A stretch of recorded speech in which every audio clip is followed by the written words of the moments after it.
সকলোকে সুপ্ৰভাত জনাই নতুন এটা ভিডিঅ'লৈ আপোনালোক সকলোকে স্বাগতম জনাইছোঁ। আশা কৰিছোঁ নিশ্চয় আপোনালোক সকলো ভালে আছে। কিয় নাথাকিব, ভালে থাকিব, ভালে থকাটো বিচাৰোঁ। ভাল হওক আপোনালোকৰ, আজিৰ দিনটো ভালে যাওক তাকে কামনা কৰিছোঁ। দিনটো আপোনালোকৰ শুভ হওক। তো আজি হৈছে 1 জুন। 1 জুনৰ ৰাতিপুৱাৰ কেইটামান গুৰুত্বপূৰ্ণ খবৰ আপোনালোকলৈ লৈ আহিছোঁ। আপোনালোকে ভিডিঅ'টো শেষৰলৈকে চাব বুলি আশা কৰিলোঁ আৰু শেষত আপোনালোকৰ মন্তব্য কমেণ্টৰ জৰিয়তে জনাবলৈ নাপাহৰিব। প্ৰথমটো খবৰ হৈছে 5 জুনত সম্প্ৰসাৰণ হ'ব অসম মন্ত্ৰীসভা।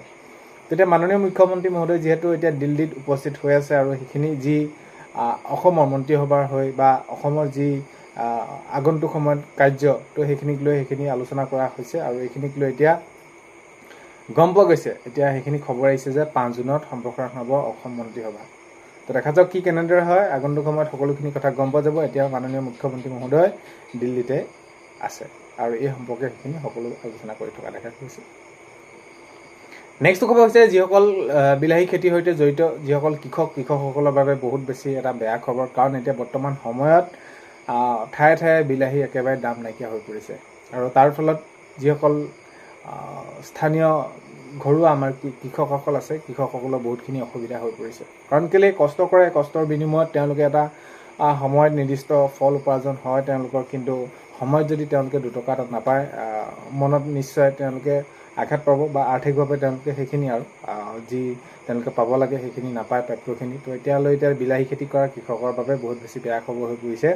তো দাম নাই বিলাহী, কিছু ঠাইততো বিলাহী এইখিনি দমে পেলাই দিয়া দেখা গৈছে। নেক্সট খবৰ যদি চাওঁ, পাৰ্পল চিটি হ'ব গুৱাহাটী পৌৰ নিগমৰ পদক্ষেপ। এতিয়া গুৱাহাটী পৌৰ নিগমে পদক্ষেপ হাতত লৈছে গুৱাহাটীখন যাতে পাৰ্পল চিটি হয় বা গুৱাহাটীখন যাতে অন্য ৰাজ্যতকৈ আৰু কেনেদৰে আগুৱাই লৈ যাব পাৰি আমাৰ অসমখনক। তো এইবিলাকে চিন্তা চৰ্চা কৰি থকা দেখা গৈছে। আগন্তুক সময়ত দেখা যাব কি কেনেদৰে পদক্ষেপ লয়, কেনেদৰে আগবঢ়াই নিয়ে। আৰু আমি সকলোৱে বিচাৰিম অসমবাসী হৈ যাতে আমাৰ ৰাজ্যখন সকলো ৰাজ্যতকৈ আগবাঢ়ি যাওক। তো সেইটোৱে আমি কামনা কৰিম দিনক দিনে প্ৰত্যেকটো দিশৰ পৰাই। তো দেখা যাওক কি কেনেদৰে হয়। এতিয়া পাৰ্পল চিটি হ'ব বুলি সেইখিনি গুৱাহাটী এনেদৰে মতপোষণ তেওঁলোকে কৰিছে। গুৱাহাটী পৌৰ নিগম তেনেকুৱা পদক্ষেপ লোৱাৰ কথা কৈছে। তো ইত্যাদি। নেক্সট খবৰ যদি চাওঁ, একশ্যন মোডত বিধায়ক প্ৰদ্যুৎ বৰদলৈ। তেতিয়া প্ৰদ্যুৎ বৰদলৈ ডাঙৰীয়া বিধায়ক এতিয়া এইখিনি শপত ল'লে, তাৰ পিছৰ পৰ্যায়ৰ পৰা তেওঁলোকে সেইখিনি কাম, তো তেতিয়া তেওঁলোকে প্ৰতিশ্ৰুতি যিহেতু দিছে যে আমি জনসাধাৰণৰ হৈ জনতাৰ হৈ আমি কাম কৰিব লাগিব। এতিয়া প্ৰদ্যুৎ বৰদলৈ ডাঙৰীয়াই যি দিছপুৰৰ ৰাজচক্ৰৰ বিষয়া কাৰ্যালয় আছে তাত উপস্থিত হৈ এই যি মাটি দখল কৰা মাটি দালাল, তো এই দালাল ৰাজৰ বিৰুদ্ধে এইখিনি তেওঁ সৰব হৈ উঠিছে আৰু এইখিনি ক্ষেত্ৰত তদন্তও কথা কৈছে যে যাক দিব লাগে তেনেদৰে সেইখিনি মুঠতে খেলি মেলি আৰু পইচা বিনিময়ত এইখিনি দালাল ৰাজ। তো ইয়াক লৈ এইখিনি তেওঁ মন্তব্য কৰা দেখা গৈছে যাতে মই থকা সময়ত বা মাননীয় মুখ্যমন্ত্ৰী মহোদয়ে যি নিৰ্দেশ দিছে এইখিনি মতে কাম হ'বই লাগিব, এনেকুৱা ধৰণৰ কাম নচলিব। তো একশ্যন মোডত এতিয়া বিধায়ক প্ৰদ্যুৎ বৰদলৈ ডাঙৰীয়াক দেখা গৈছে আৰু এতিয়া তেওঁ এইটো উল্লেখ কৰিছে যে আমি ৰাইজৰ কাম কৰিব লাগিব। ৰাইজে আমাক যিদৰে এইবাৰ আমাক আঁকোৱালি ল'লে বা আগুৱাই লৈ গ'ল, আমাক চৰকাৰ গঠন কৰাত সহায় কৰিলে, ৰাইজৰ হৈ কাম কৰাটো আমাৰ দায়িত্ব আৰু কৰ্তব্য বুলি এনেদৰে জনোৱা দেখা গৈছে। নেক্সট খবৰ যদি চাওঁ, গৌৰৱ গগৈ ডাঙৰীয়া মন্তব্য কৰিছে। গৌৰৱ গগৈ ডাঙৰীয়া এইটো কৈছে যে আমাৰ যি ফলাফল 26 নিৰ্বাচনত আমি যি ফলাফল পালোঁ, নিৰ্বাচনত ফলাফল যিটো পালোঁ আমি সেইখিনি আমি মানি লৈছোঁ, স্বীকাৰ কৰিছোঁ। কিন্তু এতিয়া কথাটো হ'ল কি, আমি ৰাইজৰ লগত কেনেকৈ সম্পৰ্ক কৰিব পাৰি বা ৰাইজৰ সৈতে কোনসমূহ বিষয় লৈ তেওঁলোকৰ ওচৰত গ'লে আমাক আকৌ আগৰ দৰে তেওঁলোকে বা তেওঁলোকৰ যিসমূহ সমস্যা আছে সেইবোৰ কেনেকৈ আমি দূৰ কৰিব পাৰিম, ইয়াক লৈ আমি চিন্তা চৰ্চা কৰি আছোঁ। আৰু আগন্তুক সময়ত আমাৰ বিশ্বাস আছে আমি আগবাঢ়িম আৰু ৰাইজে আমাক আঁকোৱালি ল'ব। কাৰণ কেলৈ আমি ৰাইজৰ হৈ কাম কৰিবলৈ প্ৰতিশ্ৰুতিবদ্ধ আৰু এতিয়া আমি সেইখিনি ৰাইজৰ হৈ কাম কৰাৰ আমাৰ দায়িত্ব আহি পৰিছে। তো আমি নিশ্চয় ৰাইজৰ ওচৰত গৈ আমি কাম কৰিবলৈ চেষ্টা কৰিব লাগিব। আগন্তুক সময়ত আমি আমাৰ বিশ্বাস আছে আগবাঢ়িব পাৰিম। গৌৰৱ গগৈ ডাঙৰীয়াই এইদৰে মন্তব্য কৰা দেখা গৈছে।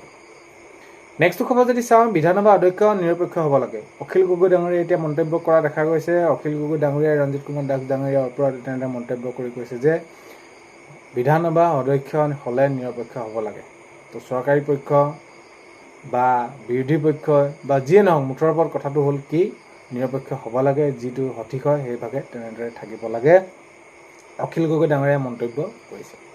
এতিয়া অখিল গগৈ ডাঙৰীয়াই এইটো মন্তব্য কৰিছে যে আগন্তুক সময়ত এতিয়া দাইল চেনি নিমখ সেইখিনিতো নিদিয়ে, যিসকলে ৰেচন কাৰ্ড আছে এতিয়া সেইখিনি পাই আছিলে, অনিৰ্দিষ্টকাললৈ সেইখিনি বন্ধ হ'ব। এতিয়া কথাটো হ'ল যে সকলো দিব লাগে, চাউলটো দিবই, চাউল দাইল চেনি নিমখ মিঠাতেল সকলো দিব লাগে। অখিল গগৈ ডাঙৰীয়াই এইটো মন্তব্য কৰিছে। অখিল গগৈ ডাঙৰীয়াই কৈছে যে সকলো দিব লাগে, যিহেতু এইখিনি প্ৰতিশ্ৰুতি দিয়া হৈছিল, বেছি কথা কৈ এইখিনি আমি সেইখিনি নাচাওঁ, মুঠৰ ওপৰত এই সকলো দিব লাগে বুলি অখিল গগৈ ডাঙৰীয়াই মন্তব্য কৰিছে।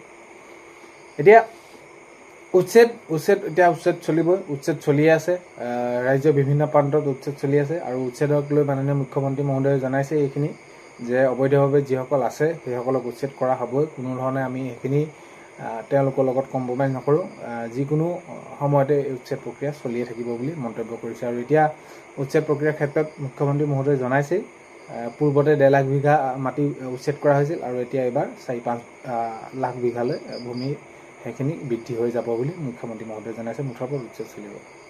নেক্সট খবৰ যদি চাওঁ, নিযুক্তি প্ৰক্ৰিয়া সোনকালে আৰম্ভ হ'ব। এতিয়া আপোনালোকে যিসকলে এইবাৰ নিযুক্তি বা বিজ্ঞাপনত আপোনালোকে প্ৰথমবাৰৰ বাবে আপোনালোকে দিব, যিসকলৰ ডকুমেণ্ট আপোনালোকে এতিয়াও ক্লিয়াৰ হোৱা নাই, আপোনালোকে অতি সোনকালে ক্লিয়াৰ কৰি লওক। সেয়া লাগে আপোনালোকৰ এমপ্লয়মেণ্ট এক্সচেঞ্জে হওক, কাষ্ট PRC হওক, সকলোখিনি আপোনালোকে ঠিক কৰি লওক, নহ'লে আগন্তুক সময়ত বহুতখিনি অসুবিধা হ'ব। আৰু এইখিনি ক্ষেত্ৰত এতিয়া নিযুক্তি যি বিজ্ঞাপনৰ ক্ষেত্ৰত মুখ্যমন্ত্ৰী মহোদয়ে জনাইছে অতি সোনকালে এইখিনি আৰম্ভ কৰা হ'ব আৰু এইখিনি যোজা চলি আছে। বিশেষ টাস্ক ফ'ৰ্চে এইখিনি সকলোখিনি কোন পদত কেনেদৰে দিব বাবে ব্যৱস্থা গ্ৰহণ কৰা হৈছে।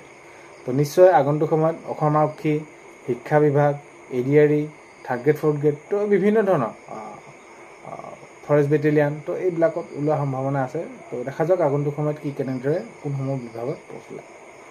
বিজেপি বিধায়কে কথা ক'লে হয় ভয় দিয়ে অধ্যক্ষ। অখিল গগৈ ডাঙৰীয়াই কৈছে যে যদি পীযুষ হাজৰিকা ডাঙৰীয়াই কিবা এটা মন্তব্য কৰে, যেতিয়া মূল্যবৃদ্ধিৰ কথাই যদি কয় যে মূল্যবৃদ্ধি হৈছে হয়, কিন্তু অসমতকৈ কিন্তু বহু বেলেগ ৰাজ্যত, ভাৰতবৰ্ষৰ বেলেগ দেশত বহুত বেছি দাম আমাতকৈ, আমি কম দামতে দি আছোঁ, এনেকুৱা যদি কথা কয় তেনেহ'লে অধ্যক্ষই হয় ভয় দিয়ে তেনেকুৱা। তো তেনেকুৱা হ'ব নালাগে, নিৰপেক্ষ হ'ব লাগে বুলি অখিল গগৈ ডাঙৰীয়াই মন্তব্য কৰা দেখা গৈছে। নেক্সট খবৰ যদি চাওঁ, জালুকবাৰীত চলি আছে উচ্ছেদ। তো এতিয়া আমি যোৱাকালিলৈকে দেখি যদি চাওঁ তেনেহ'লে জালুকবাৰীত উচ্ছেদ চলিয়ে আছে আৰু ৰেলৱে যি মাটি আছে তাত উচ্ছেদ চলিছে আৰু অবৈধভাৱে যিসকল আছে তাত সেইখিনি উচ্ছেদ প্ৰক্ৰিয়া চলিয়ে থাকিব আৰু তেওঁলোকে প্ৰশাসনে এইখিনি জানিবলৈ দিছে। নেক্সট খবৰ যদি চাওঁ, বজাৰত বস্তু ক্ৰয় কৰোঁতে আপোনালোকে সাৱধান হ'ব। এতিয়া আটাইতকৈ গুৰুত্বপূৰ্ণ কথাটো হ'ল কি, এতিয়া বৰ্তমান সময়ত আমি যদি যিবোৰ খাদ্য আমি খাই আছোঁ, শাক পাচলি খাই আছোঁ, তো এইবিলাক আমি ক্ৰয় কৰোঁতে বজাৰত সাধাৰণতে আমি সকলোখিনি পৰীক্ষা নিৰীক্ষা কৰি চাব লাগে, কেনেকুৱা ধৰণৰ এটা প্ৰক্ৰিয়াৰ মাজেৰে এইবিলাক লৈ যোৱা হৈছে। বহুত মেডিচিন দিব, ক'ৰবাত দৰৱ দিব, এনেকুৱা ধৰণৰ। তো যিমান পাৰোঁ আমি নিজে ঘৰতে কিছুমান যিসমূহ আমাক অত্যাৱশ্যকীয় লাগেই হঠাতে সঘনাই, যদি আমাৰ মাটি আছে বা আমি যদি সেইখিনি কৰিব পাৰোঁ তেনেহ'লে আমাৰ নিশ্চয়ভাৱে বহুতখিনি সুবিধা হ'ব। অৰ্থাৎ আমি এইখিনি কাম বা এই যিখিনি লাগতিয়াল বস্তু ঘৰতে কৰিব পাৰিলে ভাল, কাৰণ কেলৈ বজাৰত এতিয়া আপুনি পইচা দিলেও ভাল বস্তু পাবলৈ টান হৈ পৰিছে। তো আজি 1 জুনৰ ৰাতিপুৱা খবৰ এইকেইটাই আপোনালোকক জনালোঁ। ভিডিঅ'টো আপোনালোকে শেষলৈকে চাই থকাৰ বাবে বহুত বেছি ধন্যবাদ। এইখিনিতে আপোনালোকক এটা অনুৰোধ কৰিম, চেনেলটোলৈ যদি আপোনালোক নতুনকৈ আহিছে, ছাবস্ক্ৰাইব কৰাৰ আগতে কাষত থকা বেল আইকনটো প্ৰেছ কৰি অল কৰি থ'ব, যাতে নতুন এটা ভিডিঅ' দিয়াৰ লগে লগে আপোনালোকে আগতীয়াকৈ চাবলৈ পায়।